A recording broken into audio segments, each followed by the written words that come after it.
Hi there, and welcome to this day in history for November the 2nd. November 2nd is the 306th day of the year in the Gregorian calendar, 307th in leap years, with 59 days remaining to the end of the year. Today's word is literal. Interesting to note that the word literal is often overused or misused these days. Literal is an adjective that means in accordance with, involving, or being the primary or strict meaning of the word or words, not figurative or metaphorical. It can also mean following the words of the original very closely and exactly, truth of fact, not exaggerated, actual or factual. You can also refer to a description of a person who tends to construe words in a strict sense or an unimaginative way, matter of fact, prosaic, literal. Moving forward, we're going to begin today with the birthday of American pioneer, explorer, and frontiersman Daniel Boone, born November 2nd, 1734. There's a lot to tell about this fella, but we have other material to cover, so maybe he'll deserve a show of his own sometime. Daniel Boone lived to the age of 85, and just as I read that, I thought, well, yeah, no, that was Davy Crockett. Okay, never mind. There was a show about some of those frontiersmen. My husband is here this evening. He may or may not join in on the conversation, so we'll see how that goes. This is the birthday of Marie Antoinette, born November 2nd, 1755. She was the queen consort of Louis the XVI, that's 16th, Louis the 16th of France, and was the last queen of France before the French Revolution.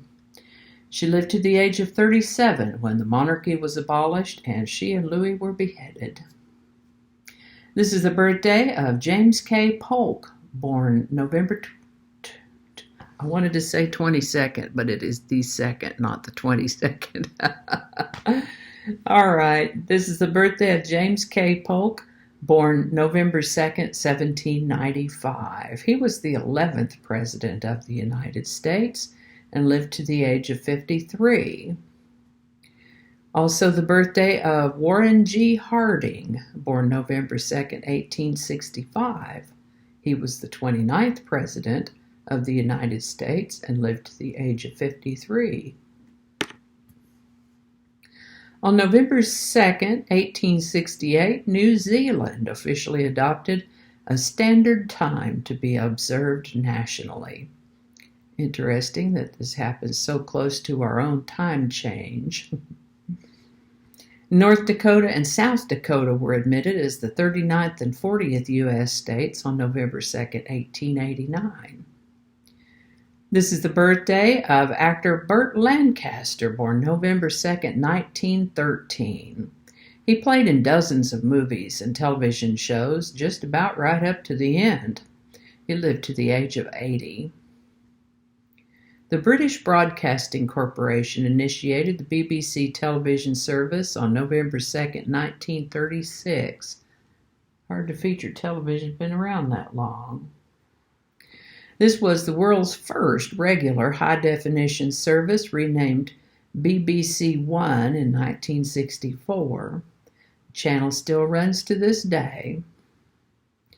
Howard Hughes performed the maiden and only flight of the Hughes H-4 Hercules aircraft on November 2nd, 1947. It was also known as the Spruce Goose because it was composed mainly of wood. It had taken a long time and a lot of money to build. And the government finally said, look here, man, is this a thing or not? Put up or shut up. That's not exactly the phrase they would have used, but they'd about had a hat full and they called him on it. So he took the old girl out for a test flight on this date in 1947. Even though this was unannounced, he drew a crowd of thousands of onlookers who were surprised to see him get it in the air. He flew it for about a mile, 70 feet above the water. Now, tomorrow is Election Day. My goodness. And in 1948, Election Day fell on November 2nd. The Democrat and Republican nominees that year were Harry Truman and Thomas Dewey, and there was also a third candidate in that race whose presence may or may not have thrown a little kink in things, but he didn't really get enough votes to throw it one way or the other. That said, whether you've studied much history or not, I'm sure you have heard of Harry Truman, and maybe not so much about Thomas Dewey. The funny thing is, a lot of people expected Thomas Dewey to win that election, such that newspapers across the country prepared papers with the headlines announcing the fact that Dewey had won the election. It didn't work out that way.